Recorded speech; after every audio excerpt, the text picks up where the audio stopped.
Kidamtang matijong ni phai sir kepen keparni nini pharman dipu sarsing teron langkung habe town hall along ingdeng hini DigiCon mate digital media conference paman ponlo. Karbi Anglong Digital News Forum hinpen kachipatir pipon bangso ingdeng hini DigiCon amaya hut KADNF fangkang kido media house ang bongpen bang kia papang phubang phiaphan second edition DigiCon suri hini rank korapli best staff award pipajer ponlo. Award ki piang bongpen bang kia pang bongpen Karbi Anglong life along kai raraphan birta kithan kachipaduk ponver sami Merina Hansepi stame nong i chepalong dunno.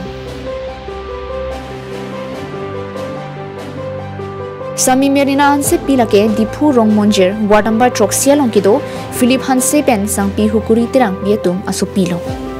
Sami Merina Hansepi birta ke than pendanglo kapre asai hinsitame Karbi Anglong life along ke claim kachipadu ka puthak KADNF hinpen lang patini ponsi DigiCon surihini rank korapti best staff award anong i pipajer ponno. Bangso nong ilake District Press Club of Karbi Anglong amai phu digon to terona hin pensi pipajer ponno. Lapuson mesena nong e kachepalong tunthek aputhak Karbi Anglong life hinpen Sami Merina Hansepi aphang Karbi Anglong life abitumpen ningkarong chipi ponsi hirjume pidunlo. News report Karbi Anglong live.